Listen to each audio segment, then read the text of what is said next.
मागच्या वेळेला त्या मतदारसंघामधून का राजे पाटील निवडून आले. कालच्या पंचायत समितीतून बारके पाटील निवडून आले. सामान्य कार्यकर्ते आधी सामान्य असंच म्हणले ना आंबेडकर. ही निवडणूक जिल्हा परिषद पंचायत समितीची निवडणूक ही कार्यकर्त्यांची निवडणूक आहे. 100% बरोबर आहे. कार्यकर्त्यांचीच निवडणूक आहे. असल्या निवडणुकीला आम्ही लढत नसतो. ही कार्यकर्त्यांची छोट्या माणसांची निवडणूक आहे. मग मागच्या निवडणुकीला काल काळाराजे पाटील म्हणला मी वयाच्या 22व्या वर्षी जिल्हा परिषद सदस्य होतो आणि जिल्हा परिषदचा उपाध्यक्ष होतो. अरे ओपन झालं की बसरायच ना बोकांडी येऊन प्रत्येक वेळेला. मागच्या वेळेला बाळाराजे पाटील जर कार्यकर्त्याची निवडणूक होती तर कशासाठी उभारला होता? पंचायत समितीला अजित किराणा पाटील कशासाठी उभारला होता? त्याला पत्रकारांनी प्रश्न विचारला त्याच्या बापाला. पत्रकारांनी काय विचारलं की उमेश पाटलांनी तुम्हाला आव्हान दिलं की तुम्ही अंधेर सोडा मी नरखेड सोडतो आणि माझ्या विरोधात निवडणूक लढवून दाखवा. जर माझा पराभव झाला तर मी राजकारण सोडतो. माझ्या विरोधात निवडणूक लढवून दाखवा हे चॅलेंज दिलं. मग तुम्ही ते चॅलेंज का स्वीकारत नाही?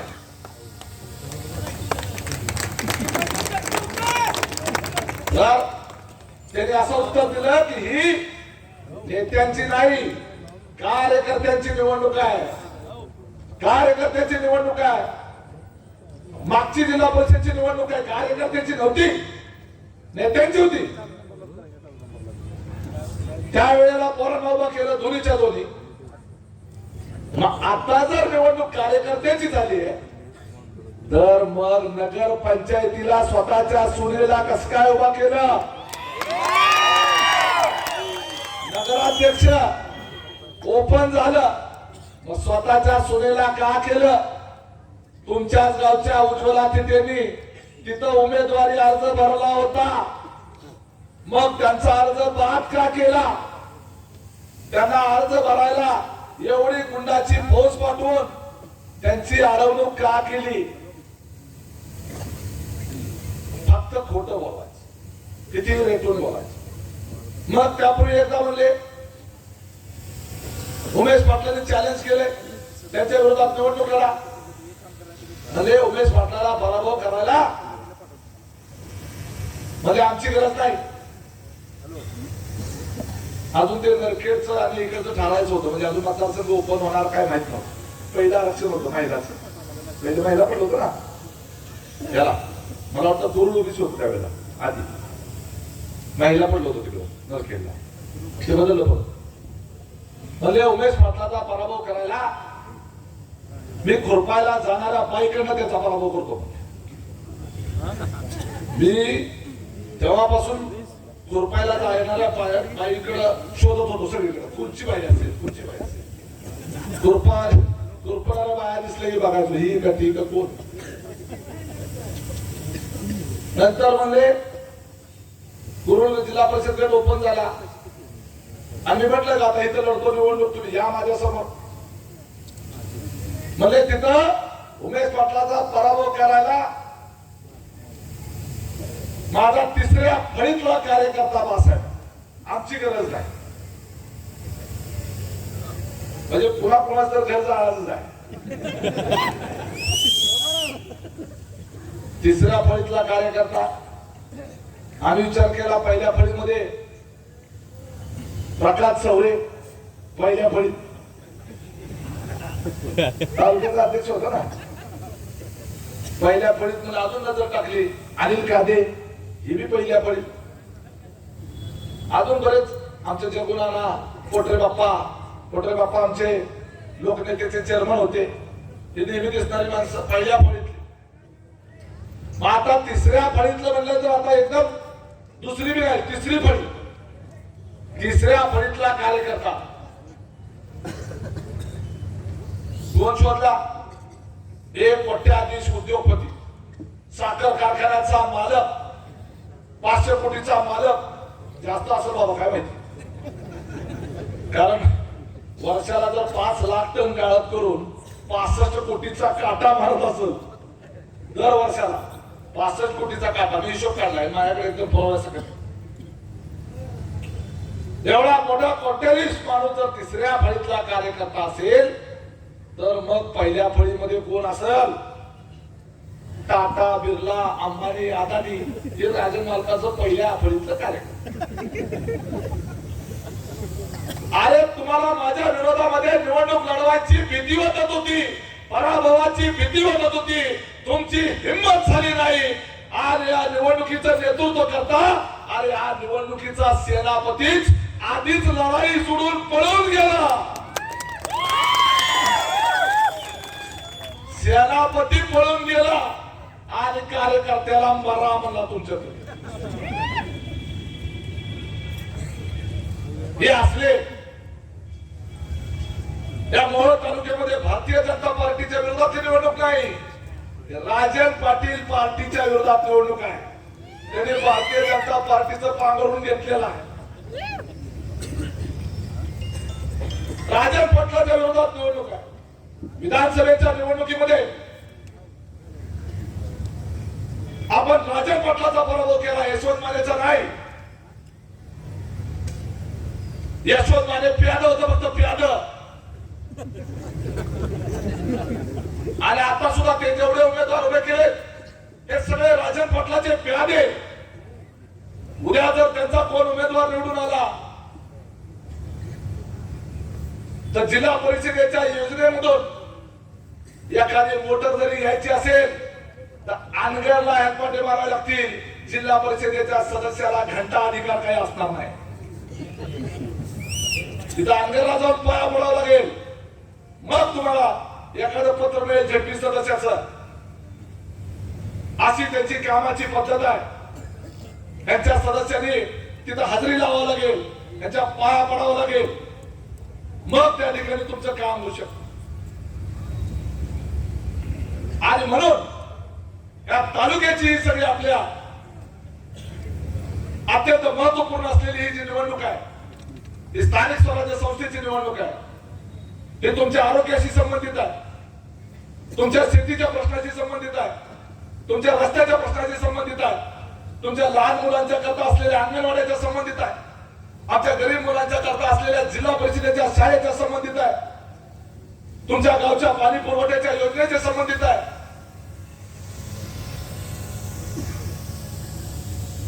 अशा ग्रामीण भागातल्या गावखेड्यातल्या मूलभूत समस्यांच्या संबंधित असलेली निवडणूक आहे. आणि मग या निवडणुकीमध्ये आपण कुणाच्या मागे जायचं याचा निर्णय आपल्याला सगळ्यांना करावा लागणार आहे.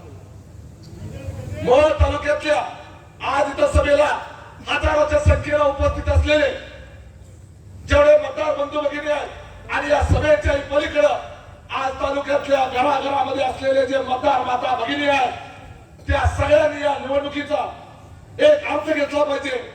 विधानसभेला आपण जे परिवर्तन घडवून आणलं ते परिवर्तन आपल्याला या जिल्हा परिषदेच्या आणि पंचायत समितीच्या निवडणुकीमध्ये घडवूनच आणायचं आहे. नगरपालिकेच्या निवडणुकीमध्ये, मोहोळच्या नगरपालिकेच्या निवडणुकीमध्ये पैशाचा पाऊस पाडला या लोकांनी. अक्षरशः मताला 5-5, 10-10 हजार रुपये त्या ठिकाणी द्यायचा उद्योग केला. मोहोळ शहरामध्ये आज नगराध्यक्ष आहे, तिथं सिद्धी वस्त्र कुठे गेल्या त्या दिसतच नाही लवकर. 4.5 फुटच होते कुठे बघा.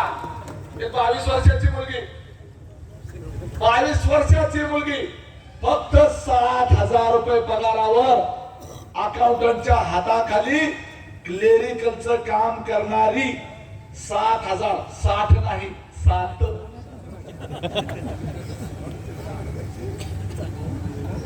आणि अंगरची कोट्याधीश आहे.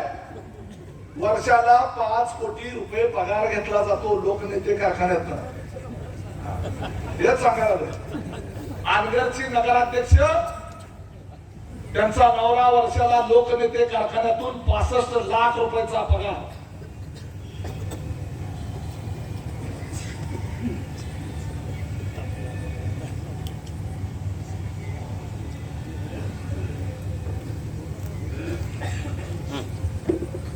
आताच एक बातमी आली, नरखेडच्या आमच्या घरी पोलिसांनी धाड टाकली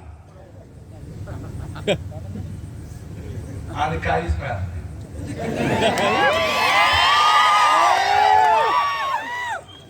निवडणुकीच्या पावत्या पिशवी उचलून बघितली, पॅम्पलेट, इलेक्शनच्या पावत्या.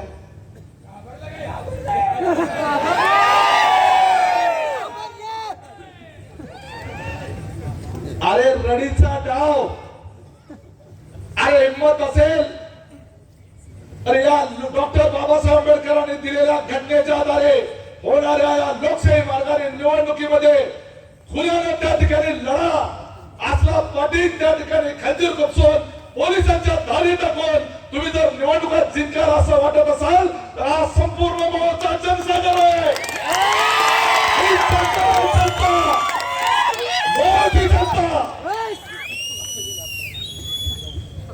आणि तुमच्या असल्या पोलिसा खात्याला एक घाबरणारी औलाद नाही, लक्षात ठेवा. अरे किती धाडी टाका, आम्हाला स्वतःला जेलमध्ये टाका. जेलमध्ये बसून सुद्धा या मोहची जनता तुम्हाला पराभूत केल्याशिवाय राहणार नाही. एकच फक्त लक्षात ठेवा, एकच या निवडणुकीमध्ये आपल्या कुठल्याही उमेदवाराच्या विरोधामध्ये उभारलेला उमेदवार जो आहे तो राजन पाटलाचा उमेदवार आहे. पराभव त्या उमेदवाराचा नाही तर राजन पाटलाचा पराभव करायचा आहे. करावं लागेल, ही यांची कामाची पद्धत आहे. या लोकांनी मी ज्या वेळेला अर्ज भरला होता जिल्हा परिषदेचा, आता माझ्या विरोधामध्ये हे वकील पाठवून त्या ठिकाणी अर्जावर हरकत घेतली, अर्ज बाद करण्याच्या. सचिन जाधव हे जे कारखानदार माझ्या विरोधात उभे त्यांचा अर्ज बाद करण्याच्याकडे माझ्याकडे ढिब्बर पुरावे होते आमदार साहेब. मी कुठंच बोललो नाही आजपर्यंत, कारण त्यांचं मतदार यादीमध्ये नाव हे मंगळवेढा नगर परिषदेमध्ये,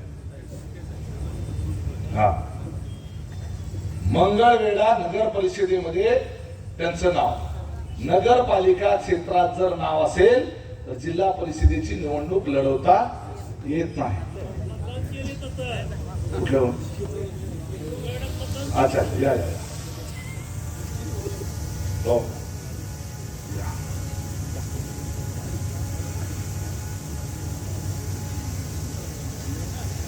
वंचित बहुजन आघाडीच्या, अच्छा अच्छा अच्छा, ह्या अपक्ष आहेत आणि तो त्याला हा सांगत काय होतो, अर्जावर हरकत नगर परिषदेमध्ये नाव मला हरकत घेता आली असते. असला लपूट डाव खेळत नाही आपण. अर्ज वकील देऊन कागद नाचवून तसा उज्ज्वला तिथेचा अर्ज सही गायब करून बाद केला आणि रडीचा डाव करून बिनविरोध निवडणूक केली. हा उमेश पाटील लढणारा माणूस आहे. अशा पद्धतीने अर्ज बाद करून समोरच्या उमेदवाराला तिथं पराभूत करण्यामध्ये काय मजा. मैदानातली निवडणूक झाली पाहिजे आणि मैदानात लढली पाहिजे. या लोकांनी माझ्यावर मात्र माझ्या अर्जावर हरकत घेतली, माझा अर्ज बाद करण्याचा प्रयत्न केला, परंतु ते करू शकले नाही. अधिकाऱ्यांनी यांचा अजिबात ऐकलं नाही. आता पोलिसांची धाड टाकली, हरकत नाही, काय आम्हाला जेलमध्ये टाका, पण मतदाराला कसं जेलमध्ये टाकणार. हा मतदार जो आहे मोहोळ तालुक्याचा तो खामकी आहे. ते कारखानदार मंडळी आणि आपण सर्वसामान्य या व्यासपीठावर उमेश पाटील एक शेतकऱ्याचा मुलगा, संतोष पाटील शेतकऱ्याचा मुलगा, आमदार राजाभाऊ खरे टांगेवाल्याचा मुलगा, इथं कुणीही कारखानदाराचा नाही. असले तर कारखान्यामध्ये ऊस घालणारे शेतकरी बरोबर, आणि विरोधात शेतकऱ्याने घातलेल्या ऊसाचा काटा हाणणारे कारखानदार. आपण शेतकऱ्याच्या बाजूने व्हायचा का त्या ठिकाणी तुमचा काटा मारून तुम्हाला लुबाडणाऱ्याचा काटा करायचा, हा निर्णय या निवडणुकीमध्ये आपल्याला घ्यायचा आहे. आमदार साहेब,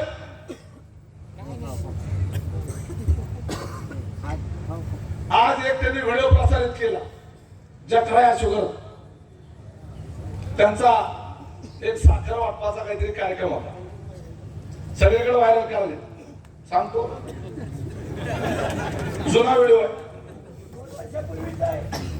एकदम जुना व्हिडिओ. त्यावेळेला त्यांच्या वाढदिवस होता वाटतं, आणि त्या वाढदिवसाला मला निरोप आला. निरोप देणारे कोण? मला वाटतं संजय अनासे झालं निरोप. मला तिथं आले जठराया शुगर चेअरमन, त्यांचा वाढदिवस आहे, शुभेच्छा द्यायला आलो. मला आहे म्हणलं, गेलो, शुभेच्छा वगैरे दिल्या, ती साखर वगैरे वाटत होती. मला म्हणजे 2 शब्द बोला. आता ज्याचा वाढदिवस आहे, आता त्याला शुभेच्छा देऊन कौतुक करू का त्याला तिथे शिवाय घालू? सार्वजनिक जीवनात तेवढी तरी आपण साधन सुचिता पाळत असतो. पण मला त्यावेळेला हे माहित नव्हतं हा काटा मारतो म्हणून. मी आमच्या भागातल्या लोकांना सांगायचो, लोकनेतेवाला काटा आणतो पण घालायचा करायला ऊस, किंवा तिकडे इंडियन शुगरला घाला, आम्ही पाठवायचं दुसरीकडे. आता इंडियन शुगरला पाठवा म्हणून सांगितलं, त्याने बी काटा हाणला तर करायचं काय? बरोबर आहे, आम्हाला माहित नाही हा काटा.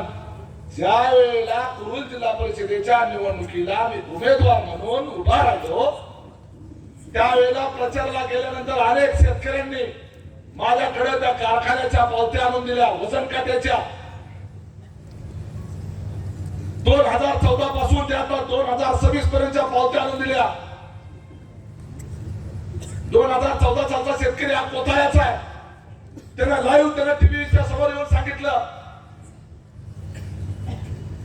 2014 साली कुठल्या तरी महिन्याच्या 13 तारखेची पावती होती. त्या पावतीवर मोकळ्या ट्रॅक्टरचं म्हणजे एमटी, वजन काट्यावर गेल्यानंतर एमटी ट्रॅक्टर, ऊस घातल्यानंतर मोकळ्या ट्रॅक्टरचं वजन होतं बरोबर आधी, कारण ऊस भरून जाणार, भरून गेल्यानंतर तो खाली होणार. आधी पहिले टोटल वजन ट्रॅक्टर आणि ऊसाचं एकत्रित, आणि येताना मोकळा ट्रॅक्टर एमटीचं वजन ती वजा करायचं म्हणजे राहिलेलं ऊसाचं वजन बरोबर. त्या एमटी ट्रॅक्टरचं वजन 13 तारखेला 8 टन होतं. 8 पावतीवर लिहिले, ट्रॅक्टरचा नंबर लिहिलेला आहे. तोच ट्रॅक्टर 2 दिवसानंतर ऊस घेऊन गेला, नंबर तोच आहे पावतीवर, दुसरी पावती, त्याच्यावर वजन 12 टन, एमटी ट्रॅक्टरचं वजन 12 टन. अरे ट्रॅक्टर तोच, मग 8 टनाचं वजनाचा असलेला तो पूर्ण ट्रॅक्टर 12 टनाचा कसं काय झाला? एका खेपाला 4 टनाचा काटा मारला. तो शेतकरी भांडायला गेला केबिन मध्ये, बॉडीगार्डने अडवलं, त्याला ऐकलं नाही. नाहीला जाणं त्या ठिकाणी चेअरमनला म्हणजे या सचिन जाधवला बाहेर यावं लागलं. ते म्हणला काय झालं? मला माझ्या एमटी ट्रॅक्टर बघा म्हणला, पावती नंबर तोच आहे, ट्रॅक्टर तोच आहे. परवा दिवशी 8 टन होता, आज 12 टन कसा झाला? 4 टनाचा भाव काटा आणताय. आम्ही शेतकऱ्यांनी काय करायचं? हा काय म्हणतो, टायराला चिकून लागला असं. अरे चिखलाचं वजन एवढं असतं का?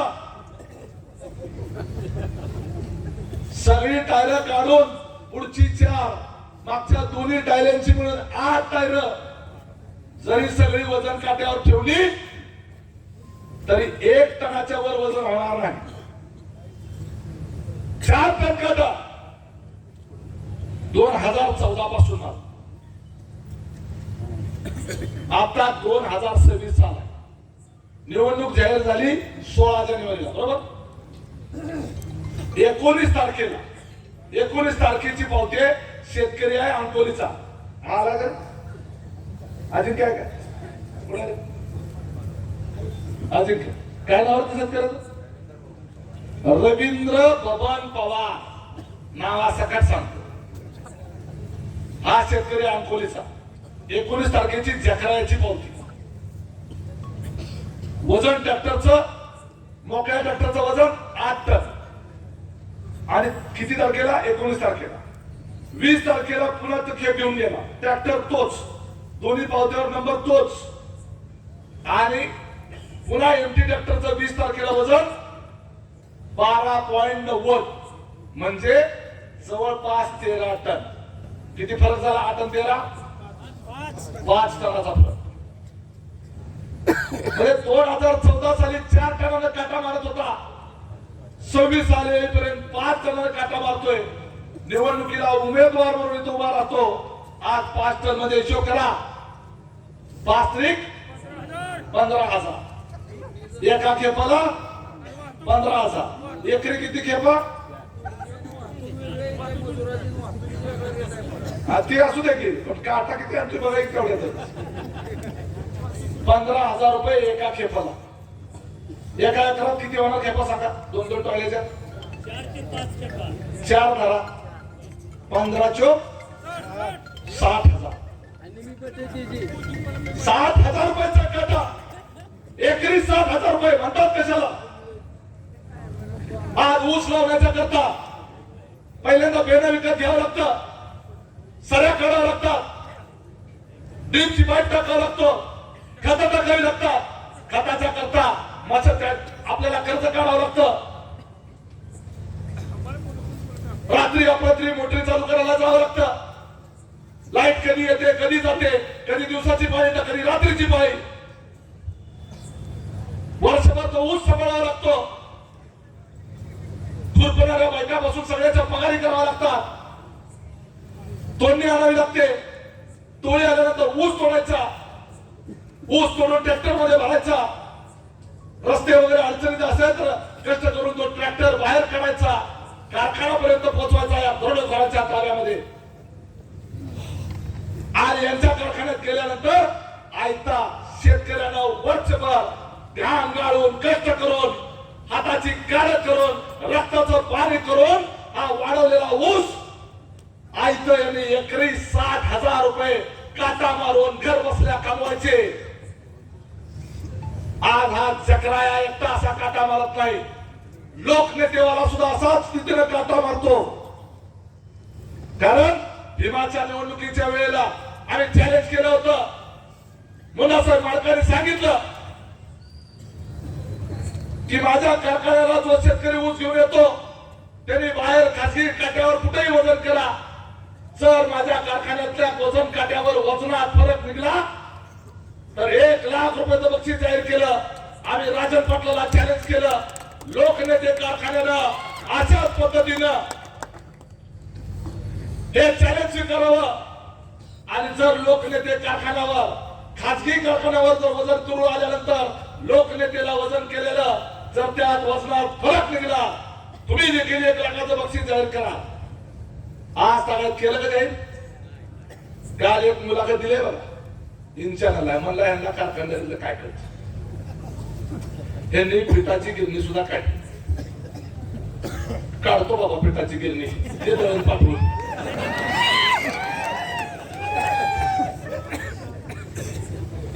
आता यांचं दळणच करायचंय. मोठी मोटर बसवावं लागत. पिठाची गिरणी काढली.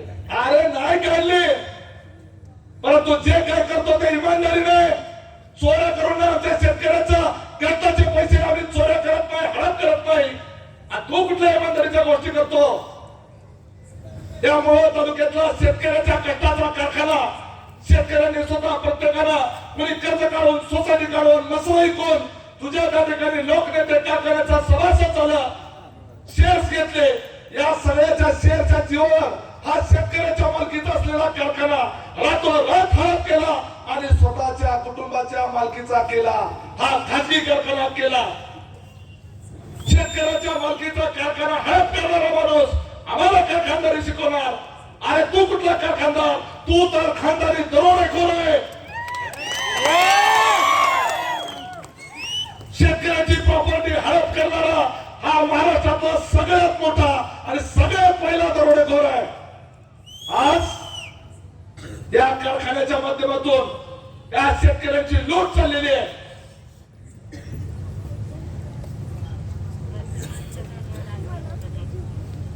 बारामती अॅग्रो कारखाना कुठं आहे? बारामती अॅग्रो आमच्या नरखेड गावापासून आम्ही अंतर मोजलं 150 किलोमीटर आहे. विनुका काय घेत हा त्यांचा त्याच विषय 150 किलोमीटर.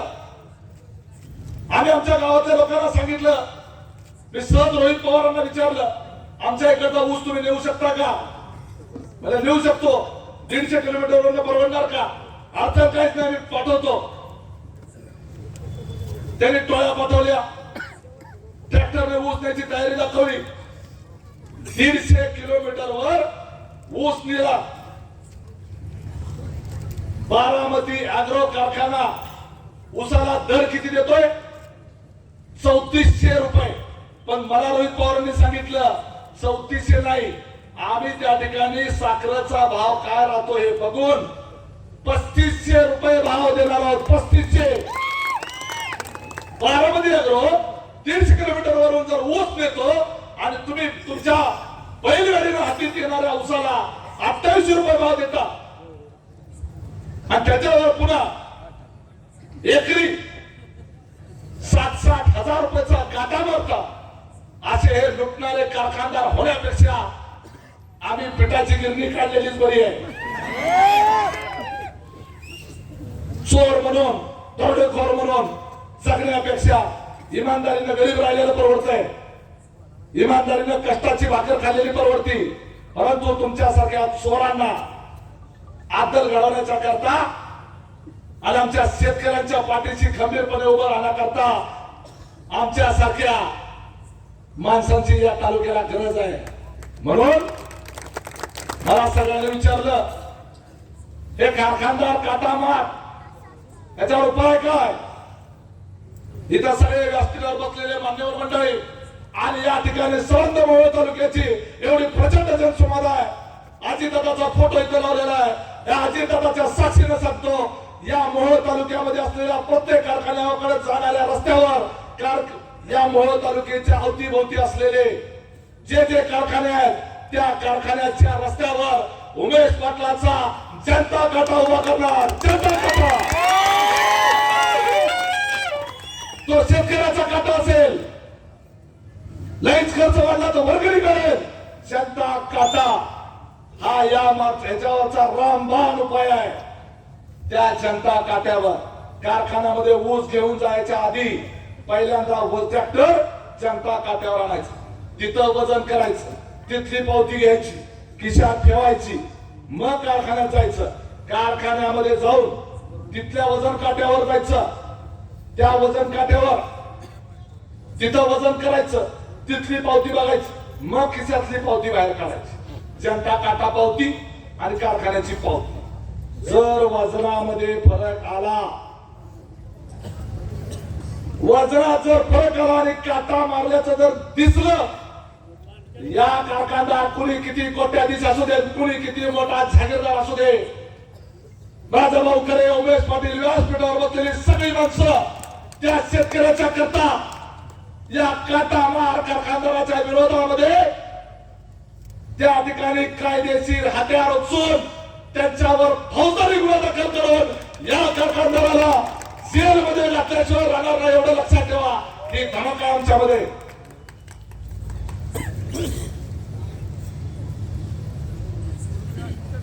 आणि हा अत्यंत महत्वाचा मुद्दा आहे. शेतकऱ्यांच्या करता कळीचा मुद्दा. हा सगळा परिसर जो आहे हा मोहोळ तालुका, या मोहोळ तालुक्याला विकासापासून वंचित ठेवण्याचं काम। आज काय प्रश्न विचारला जातो, आमदारांनी किती निधी आणला, निधी किती आणला आमदार सांगतील त्यांच्या भाषणात। टिकवर काम आहे आणलेली 14 महिने झाले आमदार हो, 14 महिन्यामध्ये तुम्ही आम्हाला इश्यू विचारणार? अरे 40-50 वर्ष तुमच्या आणि तुमच्या घराच्या हातामध्ये या मोहोळ तालुक्याची सत्ता होती। आमदार तुम्ही सलग 3 टर्म आमदार, त्याच्यानंतर 3 वेळेला यांनी यांचा ठेवलेला आमदार।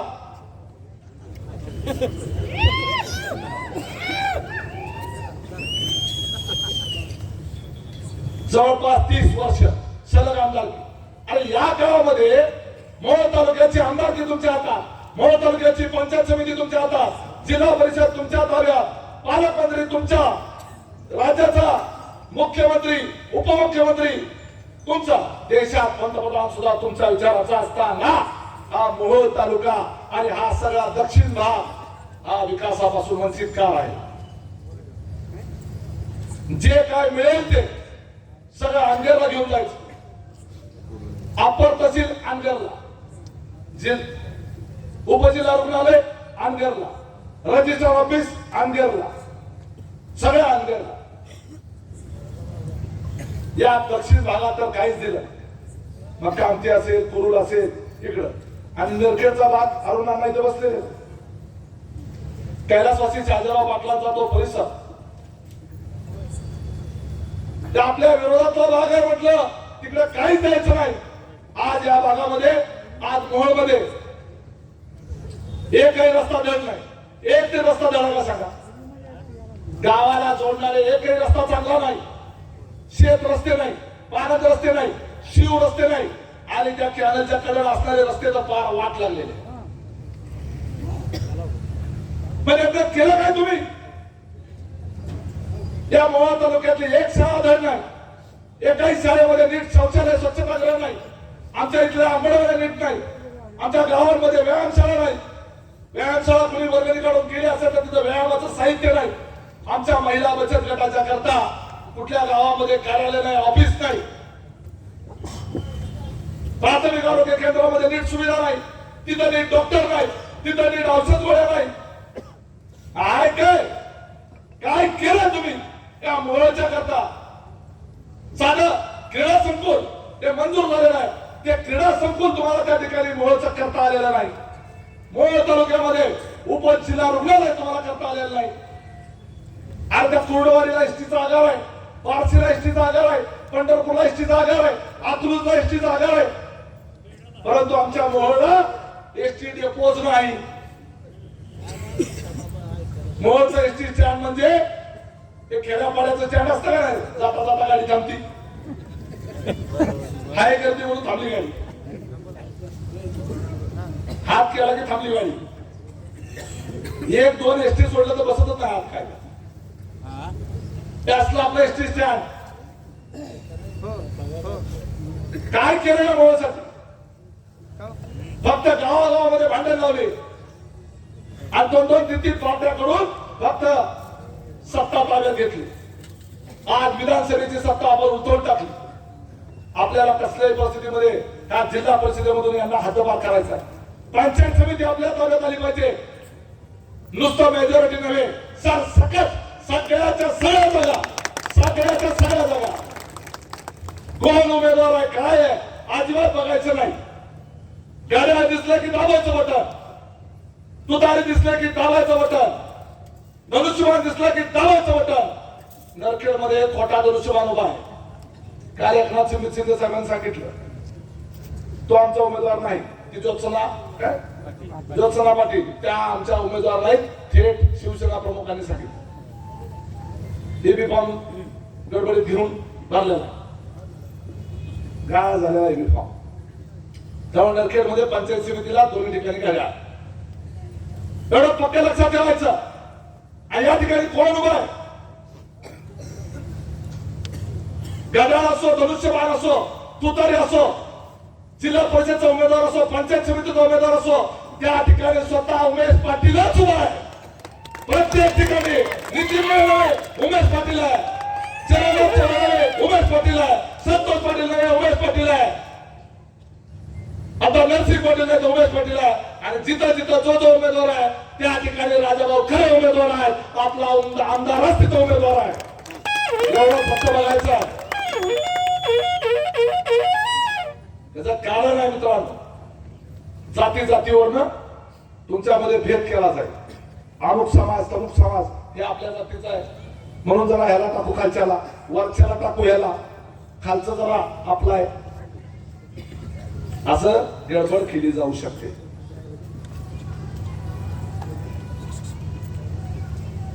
आणि त्या पोखरापूरमध्ये सुद्धा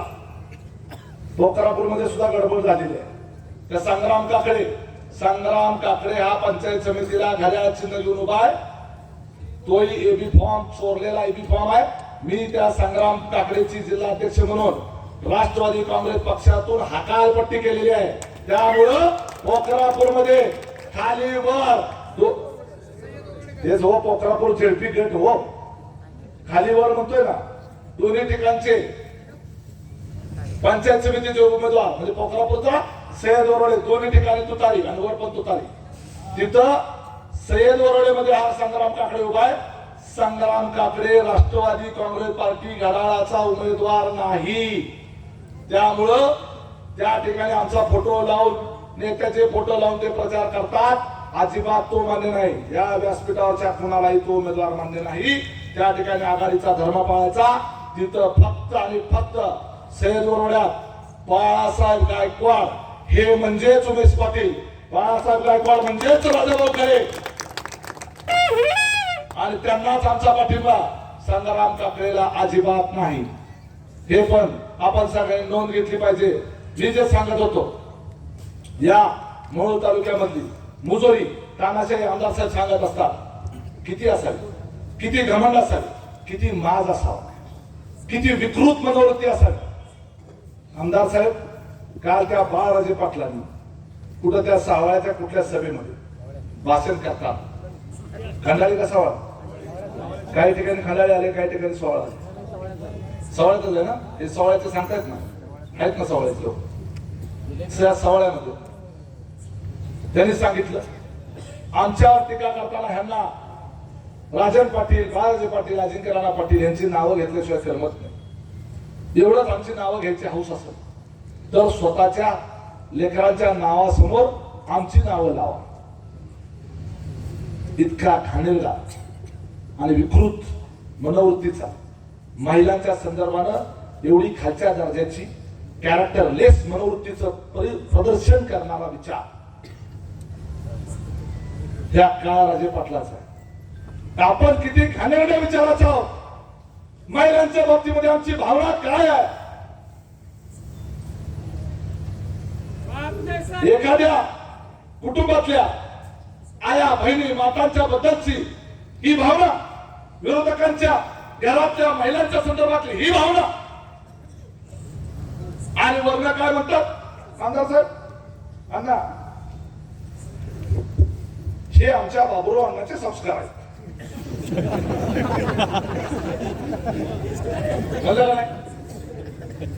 बाबुराव अण्णाचे संस्कार आहेत. मी म्हणलं त्याच्यामुळे बाप बिघडला. बाबुराव अण्णाचे जर हे संस्कार असतील की दुसऱ्याच्या लेकरांना त्यांच्या नावापुढं आमची नावं लावा, असं जे काही वक्तव्य तुम्ही करता, आणि हे जर बाबुरावांचे संस्कार असतील तर ह्याचा अर्थ स्पष्ट आहे. आणि त्याच्यामुळे बाप बिघडलेला आहे. कारण बापही बराच होता, आधीच बरं आहे ना. आम्ही खानदानी पाटील आहे, आम्ही खानदानी पाटील आहे. आणि त्यामुळं आम्हाला लग्ना आधीच बाळ असते ती बेट्या असं म्हणतात. लग्ना आधीच बाळ म्हणजे काय? त्या तरुण पोरांनी हा विचार घ्यायचा, केवढा आदर्श भाग पुस्तकाने पाहिजे, त्यांचा एक गाणा ठेवला पाहिजे पुस्तकात. बिन लग्नाची जेवढी पोरं आहे बरोबर आहे का, त्यांना प्रशिक्षण देण्यासाठी याला मास्तरच केला पाहिजे. होय ना बरं, गुंड तिकडून सांगतो ना, त्याची गुण सगळी एकदम टप्प्याटप्प्यात.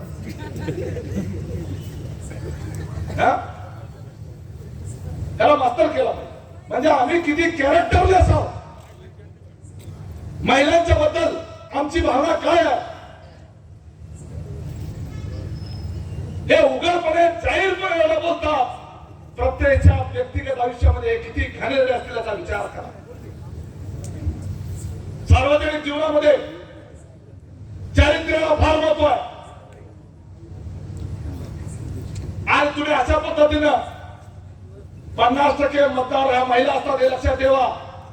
महिलांच्या बाबतीत असं बोलता, जाहीरपणे गुंडगिरीचं प्रदर्शन करता आणि म्हणतात आम्ही आमचं आडनावच गुंड आहे, दहशतगर्दी करता. आमच्या पोरांनी वयाच्या 17व्या वर्षी 302 ची कलम भोगले. ह्याचा अभिमान, अरे कसला अभिमान असावा. आमच्या समाजांच्या वडिलाला हा हिंद केसरी झाला, महाराष्ट्र केसरी झाला, त्याचा अभिमान वाटत असेल. काही जणांना तहसीलदार झाले त्याचा अभिमान वाटत असेल. कुणाला त्या ठिकाणी क्रीडा क्षेत्रामध्ये बक्षीस मिळालं त्याचा अभिमान वाटत असेल. हे आंबेडकर पाटलाला कशाचा अभिमान, तर आमच्या पोरांनी वयाच्या 17व्या वर्षी 302 ची कलम भोगले. असली माणसं यांच्या हातात कारभार तालुक्याचा. आम्ही सक्षम आहोत त्या तालुक्याचं परिवर्तन करायला आणि विकास करून राहिला. हे स्वतःच खानदान, आमदारचं हे म्हणजे आम्ही खानदानी पाटील आहे. आम्हाला तर तेव्हापासून पाटील आडनाव लावायची लाज वाटायला बदलून टाकावा का घ्यायला. कारण ह्या खानदानी पाटीलची बदनामी एवढी व्हायला लागली की असलं खानदानी पाटील असतं लग्न आधीला फ्री करणार. असू द्या, लगेच मोबाईलच्या लाईट ऑन करायच्या, काट करा. लाईट जरी गेले तरी माझा आवाज शेवटच्या टोकापर्यंत करणार, हे जरी बंद पडलं तरी.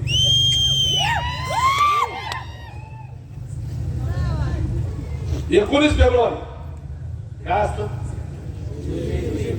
शिवजयंती. 19 फेब्रुवारीला शिवजयंती असते. छत्रपती शिवाजी महाराज तुमचा आमचा सगळ्यांचा आराध्य दैवत. 19 फेब्रुवारी रोजी फक्त आपल्या सोलापुरात नाही, मोहोळमध्ये नाही, उभ्या महाराष्ट्रात नव्हे, समग्र भारतामध्ये जगभरामध्ये छत्रपती शिवाजी महाराजांची जयंती 19 फेब्रुवारीला साजरी केली जाते. फक्त या भारतातले एकमेव गाव आहे ते म्हणजे अनगर, ज्या ठिकाणी 19 फेब्रुवारीला छत्रपती शिवाजी महाराजांची जयंती साजरी करायला बंदी आहे. बंदी का बरं? कारण 19 फेब्रुवारी त्या दिवशी 19 फेब्रुवारी या दिवशी राजन पाटील यांचे पूज्य पिताश्री म्हणजे लोकनेते बाबूराव अण्णा पाटील यांचं निधन झालं. माझा बाप ज्या दिवशी गेला त्या दिवशी तुम्ही शिवाजी महाराजांची जयंती साजरी करणार, तुम्ही उत्सव करणार, तुम्ही ढोल ताशे वाजवणार, जयंतीमध्ये तुम्ही नाचणार, गुलाल उधळणार. माझा बाप ज्या दिवशी गेला त्या दिवशी शिवाजी महाराज वगैरे काही नाही. अरे छत्रपती शिवाजी महाराजांच्या भोसले घराण्यापेक्षा तुझं पाटील खानदार मोठं आहे का? एखाद्याची आई वारली व्यक्तिगत बाब आहे, तुमच्या कुटुंबापुरती मर्यादित. तुम्ही तुमच्या सगळ्या गावाला त्या ठिकाणी साक्षात छत्रपती शिवाजी महाराजांची जयंती साजरी करायला बंदी घालता. आज तागायत दाखवा फक्त, आज तागायत शिवाजी महाराजांची जयंती साजरी केली करू दिली नाही. 19 फेब्रुवारीला स्वतःच्या वाढदिवसाला लोकांनी जे हार घातले, वापरलेला हार शिवाजी महाराजांच्या त्यांच्या गावातल्या चौकातल्या पुतळ्याला घातला. जर हे खोटं असेल तर तिथं तुमच्या नगरपंचायतीच्या बाहेरचे सीसीटीव्ही कॅमेरे त्या दिवशी त्याचं फुटेज काढून दाखवा. का दाखवत नाही? बरोबर सोयीनं त्या दिवशीचं सीसीटीव्ही फुटेज बंद पडलेलं असते. माहितीच्या अधिकारात मागितलं तिथे माहिती, माहितीच्या अधिकारात त्या तारखेचं सीसीटीव्ही फुटेज, त्या दिवशी सीसीटीव्ही फुटेजचा घोटाळा झाला असल्यामुळं देता येत नाही. झालं मग परत विचारायचं काय पुरावा आहे तुमच्याकडं? तोच हा नागरिक असला. आता बोलायचं ते सीसीटीव्ही फुटेज गावातलं तर कोण बोलायचं नाही, ह्याच्या पुढे जाऊन सांगतात. म्हणजे यांना मस्ती किती आहे, स्वतःच्या खासदाराला स्वतःला समजतात काय? 31 मेला काय असतं? 31 मेला काय असतं? राजमाता पुण्यश्लोक अहिल्यादेवी होळकर नीट ऐका कान देऊन. उद्या पंचायत समितीला झेडपीला ते जातीचं राजकारण करते, धर्माचं राजकारण करते. आपल्याला जातीपातीचं राजकारण अजिबात करायचं नाहीये. 31 तारखेला राजमाता पुण्यश्लोक अहिल्यादेवी होळकर यांची जयंती असते. परंतु नेमकं त्याच दिवशी राजन पाटील यांच्या मातोश्री लक्ष्मीबाई पाटील यांचं निधन झालं. हसण्याची गोष्ट नाही, निश्चितपणे माझी आई निधन पावली असेल तर तिला वेदना कोणालाही होणार, वादच नाही. आम्ही त्या दुःखामध्ये सहभागी आहे. त्या लक्ष्मीबाई पाटील या वारल्यानंतर समजल्या रात्री आमदारला राजन पाटील यांना भेटायला गेलो. रात्री समजल्यानंतर 5व्या मिनिटाला मी आमदारला गेलो होतो. 2-4 माणसं सुद्धा अजून आली नव्हती, म्हणजे अजून कोणाला कळलेलं नव्हतं. मला समजलं. मला ते हरिकुंड म्हणून आमच्या गावचा सेक्रेटरी आहे, त्यानं मला फोन केला. त्यांनी मला सांगितलं की अशी अशी घटना घडली, ताबडतोब सांत्वनाला आपण केलं पाहिजे. एखाद्या कुटुंबात कुठली मयत झालं, निधन झालं तर आपण त्या ठिकाणी सांत्वनासाठी जात असतो. भले आपला कोणी शत्रू असो मित्र असो, जात असतो. ते आपलं कर्तव्य, आपलं धर्म आहे, आपली ती संस्कृती आहे. वाद नाही, दुःखद घटना आहे. परंतु 31 तारखेला 30 किंवा 31 तारीख असेल मला वाटतं, रात्री निधन झालं होतं. त्यामुळं थोडंसं कन्फ्युजन आहे, 12च्या आत का 12च्या नंतर. त्याच्यावर तारीख 30 किंवा 31. त्या दिवशी बसून त्याने अनगरमध्ये अहिल्यादेवी होळकर जयंतीला बंदी घातली. बंदी. राजमाता पुण्यश्लोक अहिल्यादेवी होळकर यांच्या जयंतीला बंदी घालणारा हा राजन पाटील आहे. हे नीट करून लक्षात ठेवा. एवढंच नव्हे तर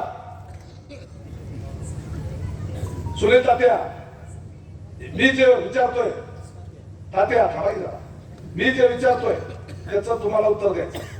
बरोबर? तुम्हाला माहिती आहे सावळेश्वरला राजमाता पुण्यश्लोक अहिल्यादेवी होळकर यांची जयंती यापूर्वी 31 तारखेला होत होती नाही? बरोबर?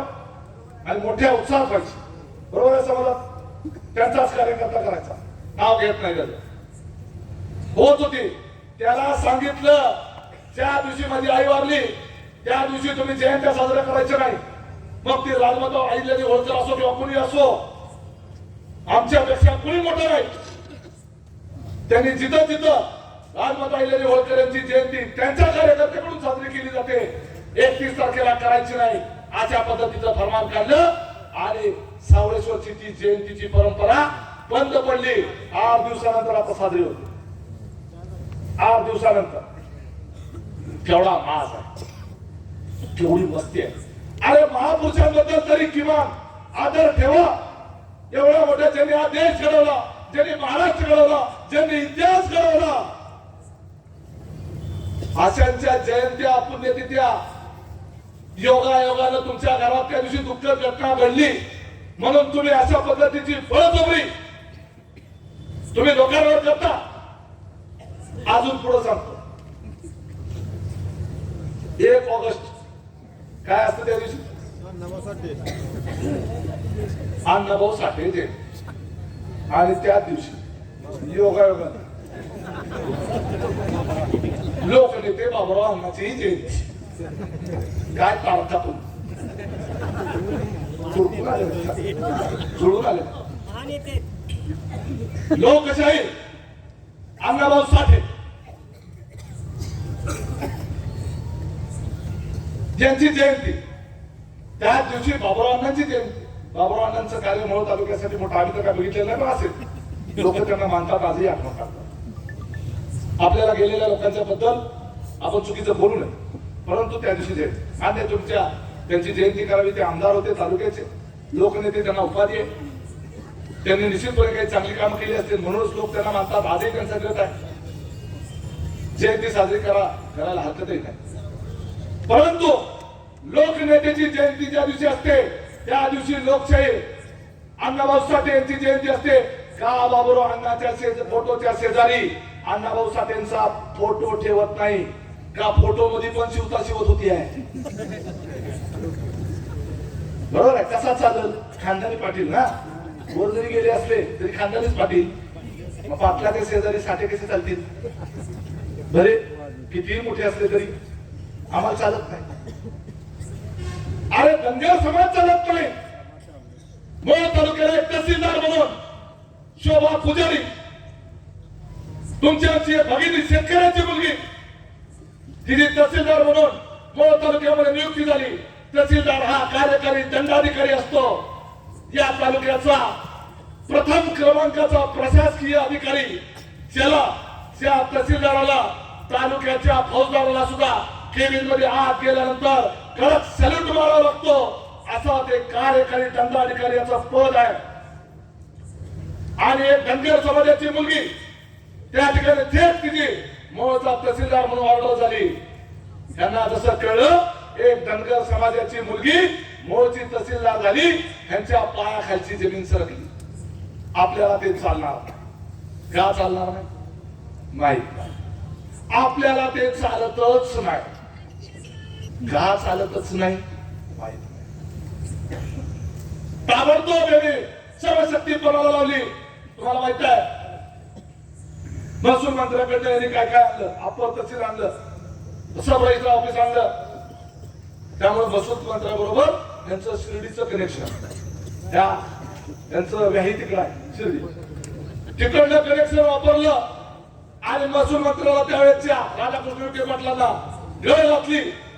त्या शोभा पुजारीला जॉईनच होऊ दिलं नाही आणि 2 महिने तिला जॉईनिंग होऊ दिलं नाही. शेवटी त्यांनी तिला या ठिकाणी जॉईन होऊच दिलं नाही. का चालत नाही? अरे धनगर समाजाची मतं चालतात, मग धनगर समाजाचा अधिकारी का चालत नाही? त्यांचा धनगर समाजाबद्दलचा द्वेष, अरे कुठल्या समाजाबद्दल द्वेष का बाळगता? तुमच्या आमच्या हातात आहे का? कुठल्या धर्मात कुठल्या जातीत जन्माला यायचं एवढंच काय? कुणाच्या पोटी जन्माला यायचं, कुठल्या गावात यायचं, कुठल्या तालुक्यात यायचं, कुठल्या जिल्ह्यात यायचं? अरे या महाराष्ट्रात तरी जन्माला यायचं आपल्या हातात आहे का? या देशात जन्माला यायचं आपल्या हातात आहे का? अमेरिकेत जन्माला येणार का? लंडन मध्ये येणार का? भारतात येणार? तुमच्या हातात आहे का? जातीवरून आणि धर्मावरून एखाद्याची गुणवत्ता तुम्ही ठरवणार. डॉक्टर बाबासाहेब आंबेडकरांनी सगळ्याला समान अधिकार दिलेला आहे. कुठल्याही जातीचा असला तरी शिकून त्या अधिकारी परीक्षा पास होऊन आलेला अधिकारी केवळ फक्त अमुक जातीचा आहे म्हणून तुम्हाला चालत नाही. मग कुठल्या प्रकारे तुम्ही धनगर समाजाकडे मत मागायला जाता? आज 1-2 धनगर समाजाला उमेदवारी द्यायच्या. लक्षात ठेवा, उमेदवार जरी धनगर समाजाचा असला तरी मत जाणार आहे राजन पाटलाला, हे लक्षात ठेवा. उमेदवार जरी एखादा धनगर समाजाचा असला विरोधातला, मत कुणाला जाणार आहे? राजन पाटलाला जाणार आहे. एवढं लक्षात ठेवा. सत्ता कोण राबवणार? व्हिडिओ कोणाचा ऐकणार? व्हिडिओ कोणाचा ऐकणार? राजन पाटलाचा ऐकणार. त्यामुळे त्यांचा तिकडून जरी उभा केलेला असला तरी मत त्यांना जाणार. त्यामुळं अशा पद्धतीनं समाजामध्ये इतका द्वेष निर्माण करायचा आणि त्या पद्धतीनं मत मागायची, असं आपल्याला इकडे या मोहोळ तालुक्याचं राजकारण आपल्याला पाहायला मिळतं.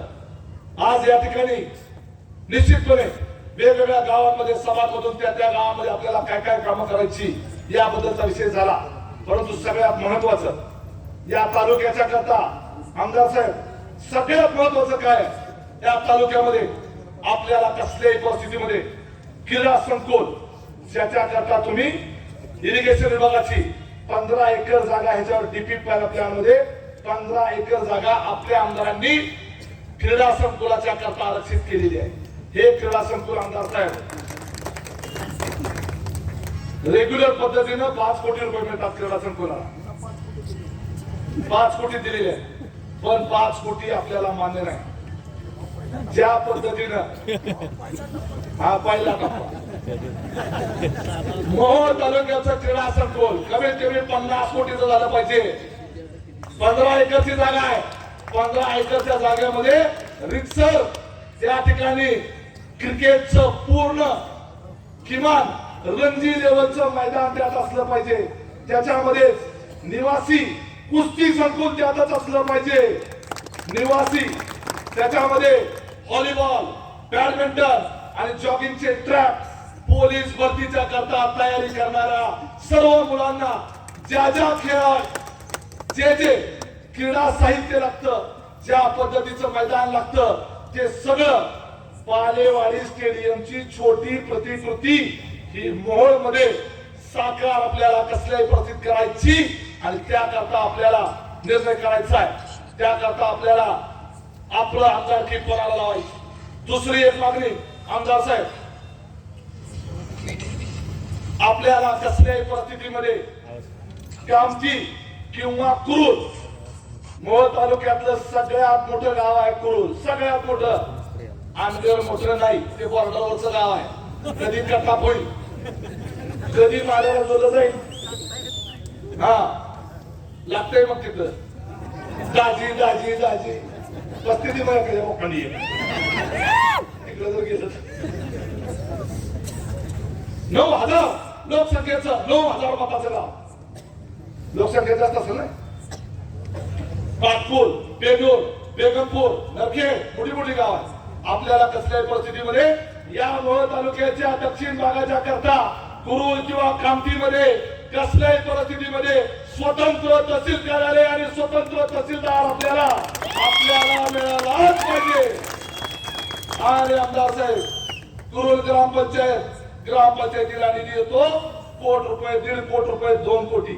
आता आपण मोहोळ मध्ये बघितलं, मोहोळची ग्रामपंचायतीची नगरपंचायत झाली, नगरपालिका झाली. नगरपालिका झाल्याबरोबर नुसतं अंडरग्राउंड ड्रेनेज साठी 125 कोटी रुपये आले. घरकुलं मंजूर होताना 1,500 घरकुलं मंजूर, 2,000 घरकुलं मंजूर. आणि आपल्याला ग्रामपंचायतीला किती येतात? 15, 20, 30 डोक्यावरून पाणी गेलं. रस्त्याला 1 किलोमीटरला किती? 1 किलोमीटरचा रस्ता 10 लाख रुपये ग्रामपंचायतीला, बरोबर. आणि नगरपालिका झाली, कोटीतच पैसे येत आहेत. म्हणून एक बेगमपूर आसपासची थोडी गावं जोडून जर त्या गावातल्या लोकांची संमती असेल तर, तिथल्या स्थानिक नेत्यांची संमती असेल तर, शेवटी जनभावना महत्वाची. परंतु जर तुमची संमती असेल तर कुरुल आणि बेगमपूर आणि तिकडे पेनूर पाटकोल अशा 3 नगरपंचायती, या आमदार साहेब, या 3 नगरपंचायती आपल्याला केल्या पाहिजे. आणि त्याच्या पद्धतीनं मोठ्या प्रमाणावर निधी येण्याच्या करता आणि खऱ्या अर्थाने नागरी सुविधा या भागात येण्याकरता या गोष्टी झाल्या पाहिजे. आज या क्रांती भागामध्ये सब रजिस्टर ऑफिसची गरज आहे. ते आमदार साहेब दुसरं व्हायला पाहिजे. सब रजिस्टर ऑफिस खरेदी खत करण्यासाठी जे अंदरला गेले ते तिकडं राहिले चालत नाही, तर दुसरं करा, नाही तर तिथलं बंद करा, ते नाहीतरी चालतच नाही तसे. आणि अजून एक, आपल्याला या भागामध्ये भीमा नदी वर सगळं अवलंबून आहे. त्यामुळं जसं सीना नदीला कॅनलचा दर्जा आहे, तसा भीमा नदीला कॅनलचा दर्जा दिला गेला पाहिजे. आणि त्याच्याकरता आमदार साहेब, आपण, तुम्ही, आम्ही सगळ्यांनी मिळून कालवा सल्लागार समितीमध्ये हा विषय लावून धरला पाहिजे. जर भीमा नदीला कॅनलचा दर्जा मिळाला तर आपल्याला ठराविक कालावधीनं जसं सीना नदीला पाणी सोडलं जातं तसं भीमा नदीला पाणी सोडलं जाईल. आणि दुसरी बाब, वडापूरचा जो बॅरेज बंधारा झालाय, त्या वडापूरच्या बॅरेज बंधाऱ्यावरून आपल्याला जोड कालवा किंवा नदी जोड प्रकल्प अंतर्गत ज्या पद्धतीने आमच्या अण्णांनी सीना भोगावती जोड कालवा मंजूर करून आणला, तसंच आपल्याला भीमा सीना हा जोड कालवा आपल्याला आणावा लागेल. 8 ते 10 किलोमीटरचा बोगदा किंवा पाईपलाईन काय असेल ते करावं लागेल. आणखी एक या ठिकाणी उपसा सिंचन आणापडले सौंदर्यकट उपसा सिंचन योजना ही या कुरुल आणि या सगळ्या 10-12 परिसर गावातल्या भागाचा शेतीचा आणि पिण्याचा पाण्याचा प्रश्न सोडवण्याच्या करता ही सौंदर्यकट योजना आपल्याला आणावी लागेल. एक नाही अनेक आपल्या सगळ्यांना एक सांगतो, या मोहोळ तालुक्याच्या दृष्टीनं सगळ्यात प्रायोरिटी मी असेल, आमदार साहेब असेल, इथं उपस्थित असलेले सगळे उमेदवार, या सगळ्या उमेदवाराच्या कडे एकच जबाबदारी असेल. सगळ्यात पहिल्यांदा या मोहोळ तालुक्यामध्ये शेतकऱ्याच्या वस्तीपर्यंत जाणारे, शेतातल्या वस्तीपर्यंत जाणारे शेत रस्ते, पाणंद रस्ते, शिव रस्ते हे पुढल्या 2 वर्षाच्या आत सरसकट सगळ्या मोहोळ तालुक्यामध्ये खरीकरण नाही याची अत्यंत आवश्यकता आहे. कारण हे लहान लहान पोरांना पावसाळ्यामध्ये प्रचंड त्रास होतो, चिखल असतो. याच्या करता म्हणून आपल्याला हे सगळं काम करावं लागेल.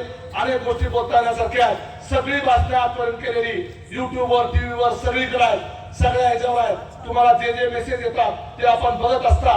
सगळ्या सोशल मीडियाच्या माध्यमातून अनेक जे मुद्दे उपस्थित केलेले आहेत, काही राहिलं असेल त्याच्यातून आपण सगळ्यांनी या ठिकाणी आपण केलं पाहिजे.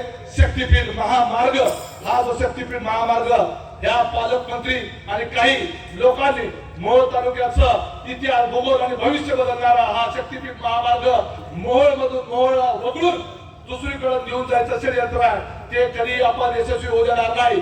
सिद्ध कुठं वळवलं असेल पुन्हा माघारी या मोहोळ तालुक्यातूनच शक्तीपीठ जाईल अशा पद्धतीचं निर्धार आपल्याला त्या ठिकाणी करावा लागेल आणि आपण ते निश्चितपणे करू. एवढंच बोलतो. घड्याळ चिन्हावर मी स्वतः कुरुल मधून उभा आहे आणि माझे 2 उमेदवार पंचायत समितीचे त्या ठिकाणी घड्याळ चिन्हावर उभे आहेत. बाकीच्या ठिकाणांची सगळ्यांची नावं घेतलेली आहेत. पण या व्यासपीठावर बसलेले राजाभाऊ खरे, उमेश पाटील, रमेश भास्कर, संतोष भारतीचे भरपूर लोक आहेत. या सगळ्यांचे ते उमेदवार आहेत. आपली पार्टी जी आहे त्या बाजूनं नाहीतर आपल्या जातीचा, अमुक जातीचा म्हणून अशा पद्धतीनं घोळ घालू नका.